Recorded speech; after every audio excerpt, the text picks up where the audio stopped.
कथा इस प्रकार है। एक बार युधिष्ठिर जी भीष्म जी से बोले, हे पितामह, आपकी कृपा से मैंने धर्मशास्त्र सुने, परंतु यमदूतिया का क्या पुण्य है, क्या फल है, यह मैं आपसे सुनना चाहता हूँ।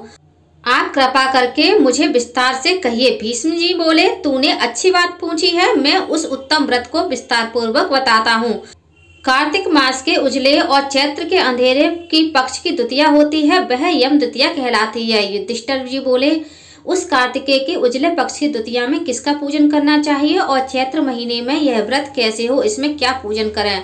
भीष्म जी बोले, हे युधिष्ठिर, प्राण संबंधी कथा कहता हूँ, इसमें संशय नहीं है कि इस कथा को सुनकर प्राणी सब पापों से छूट जाता है।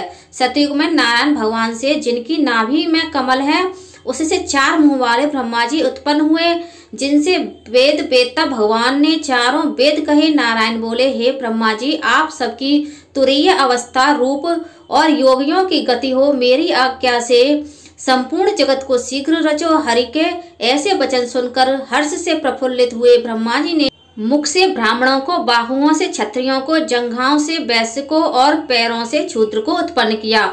उनके पीछे देव, गंधर्व, दानव, राक्षस, सर्प, नाग, जल के जीव, स्थल के जीव, नदी, पर्वत और वृक्ष आदि को पैदा कर मनु जी को पैदा किया। इनके बाद दक्ष प्रजापति को पैदा किया और तब उनके आगे और षष्ठी उत्पन्न करने को कहा। दक्ष प्रजापति से 60 कन्या उत्पन्न हुई, जिनमें से 10 धर्मराज को, 13 कश्यप को और 27 चंद्रमा को दी। कश्यप जी से देव, दानव, राक्षस, इनके सिवाय और भी गंधर्व, पिशाच, गौ और पक्षियों की जातियां पैदा हुई। धर्मराज को धर्म प्रधान जानकर सबके पितामह ब्रह्मा जी ने उन्हें सब लोगों का अधिकार दिया और धर्मराज से कहा कि तुम आलस्य त्याग कर काम करो। जीवों ने जैसे जैसे शुभ और अशुभ कर्म किए हैं, उसी के प्रकार न्याय पूर्वक वेद शास्त्र में कही गई विधि के अनुसार कर्ता को कर्म का फल दो और सदा मेरी आज्ञा का पालन करो। ब्रह्मा जी की आज्ञा सुनकर बुद्धिमान धर्मराज ने हाथ जोड़कर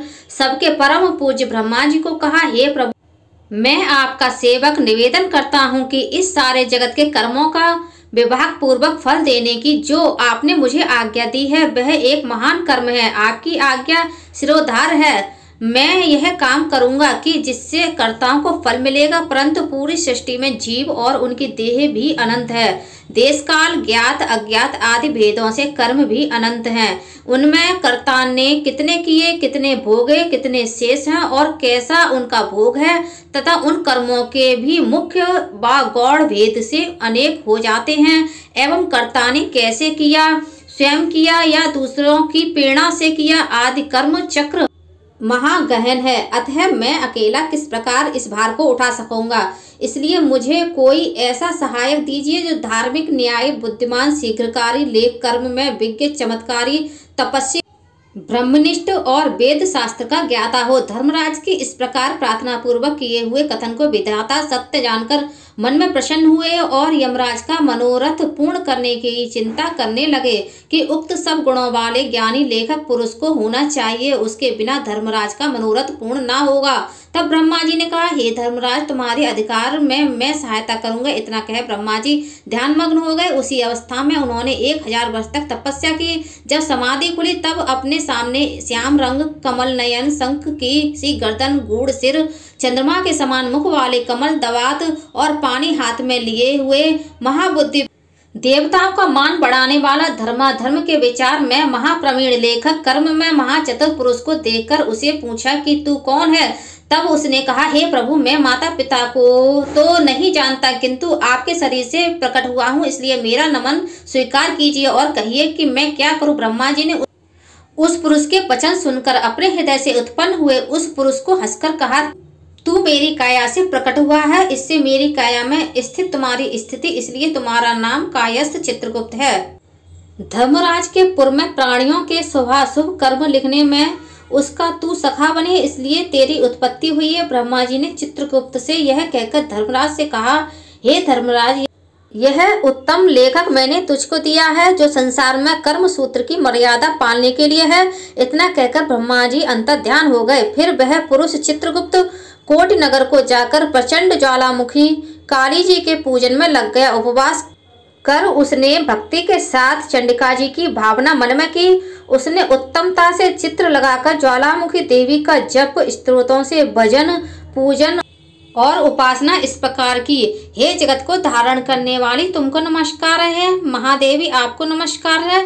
स्वर्ग, मृत्यु, पाताल आदि लोकांतरों को रोशनी देने वाली तुमको नमस्कार है। संध्या और रात्रि रूप भगवती तुमको नमस्कार है। श्वेत वस्त्र धारण करने वाली सरस्वती तुमको नमस्कार है। सत रज तमोगुण रूप देवगणों को कांति देने वाली देवी, हिमाचल पर्वत पर स्थापित आदि शक्ति चंडी देवी तुमको नमस्कार है। उत्तम और न्यून गुणों से रहित वेद की प्रवृत्ति करने वाली, 33 कोटि देवताओं को प्रकट करने वाली, त्रिगुण रूप निर्गुण गुण रहित, गुणों से परे गुणों को देने वाली, 3 नेत्रों वाली, 3 प्रकार की मूर्ति वाली, साधकों को वर देने वाली, दैत्यों का नाश करने वाली, इंद्रादि देवों को राज्य देने वाली, श्री हरि से पूजित देवी। हे चंडिका, आप इंद्रादि देवों को जैसे वरदान देती हैं वैसे ही मुझको भी वरदान दीजिए। मैंने लोगों के अधिकार के लिए आपकी स्तुति की है, इसमें संशय नहीं है। ऐसी स्तुति को सुन देवी ने चित्रगुप्त जी को वर दिया। देवी जी बोली, हे चित्रगुप्त, तूने मेरा आराधना पूजन किया है, इससे मैंने आज तुमको वर दिया है कि तू परोपकार में कुशल, अपने अधिकार में सदा स्थिर और असंख्य वर्षों की आयु वाला हो। यह वर देकर दुर्गा देवी अंतर्ध्यान हो गई। इसके बाद चित्रगुप्त धर्मराज के साथ उनके स्थान पर गए और वह आराधना करने योग्य अपने आसन पर स्थित हुए। उसी समय ऋषियों में उत्तम ऋषि सुशर्मा ने, जिसको संतान की चाहना थी, उसने ब्रह्मा जी की आराधना की। तब ब्रह्मा जी ने प्रसन्नता से उनकी इरावती नाम की कन्या को पाकर चित्रगुप्त के साथ विवाह किया। उस कन्या से चित्रगुप्त के 8 पुत्र उत्पन्न हुए, जिनके नाम से यह चारु, सुचारु, चित्र, मतिमान, हिममान, चित्रचारु, अरुण और 8वां अतीन्द्रिय, दूसरा जो मनु की कन्या दक्षिणा चित्रगुप्त से ब्याही गए, उनके 4 पुत्र हुए। उनके भी नाम भी सुनो, भानु, विभानु, विश्वानु और वीरवान। चित्रगुप्त के ये 12 पुत्र विख्यात हुए, पृथ्वी तल पर विचरे। उनमें से 4 मथुरा जी को गए और वहां रहने वाले मथुरा हुए। हे राजन, सुचारु गौड़ बंगाले को गए, इससे वह गौड़ हुए। चित्रभट्ट नदी के पास के नगर को गए, इससे वे भटनागर कहलाए। श्रीवास नगर में भानु बसे, इससे वह श्रीवास्तव्य कहलाए। हिमवान अम्बा दुर्गा जी की आराधन कर अम्बा नगर में ठहरे, इससे वह अम्बभष्ट कहलाए। सखसेन नगर में अपनी भार्या के साथ मतिमान गए, इससे वह सूर्य ध्वज कहलाए। और अनेक स्थानों में बसे अनेक जाति कहलाए। उस समय पृथ्वी पर एक राजा जिसका नाम सौदास था, सौराष्ट्र नगर में उत्पन्न हुआ। वह महापापी, पराया धन चुराने वाला, पराई स्त्रियों में आसक्त, महाअभिमानी, चुगलखोर और पाप करने वाला था। हे राजन, जन्म से लेकर सारी आयु पर्यंत उसने कुछ भी धर्म नहीं किया। किसी समय वह राजा अपनी सेना लेकर उस वन में, जहाँ बहुत हिरण आदि जीव रहते थे, शिकार खेलने गया। वहां उसने निरंतर व्रत करते हुए एक ब्राह्मण को देखा। वह ब्राह्मण चित्रगुप्त और यमराज जी का पूजन कर रहा था। यम द्वितीया का दिन था। राजा ने पूछा, महाराज आप यह क्या कर रहे हैं? ब्राह्मण ने यम द्वितीया व्रत कह सुनाया। यह सुनकर राजा ने वहीं उसी दिन कार्तिक के महीने में शुक्ल पक्ष की द्वितीया को धूप तथा दीपादि सामग्री से चित्रगुप्त जी के साथ धर्मराज जी का पूजन किया। व्रत करके उसके बाद वह अपने घर आया। कुछ दिन पीछे उसके मन में विस्मरण हुआ और वह व्रत भूल गया। याद आने पर उसने फिर से व्रत किया। समय प्रांत काल संयोग से वह राजा सौदास मर गया। यमदूतों ने उसे दृढ़ता से बांधकर यमराज जी के पास पहुंचाया। यमराज जी ने उसे घबराते हुए मन वाले राजा को अपने दूतों से पिटते हुए देखा तो चित्रगुप्त जी ने पूछा कि इस राजा ने क्या कर्म किया है। उस समय धर्मराज जी का वचन सुन चित्रगुप्त जी बोले कि इसने बहुत ही दुष्कर्म किए हैं, परंतु देव योग से एक व्रत किया है जो कार्तिक के शुक्ल पक्ष की यमद्वितीया होती है। उस दिन आपका और मेरा गंध, चंदन, फूल आदि सामग्री से एक बार भोजन के नियम से रात्रि में जागने से पूजन किया।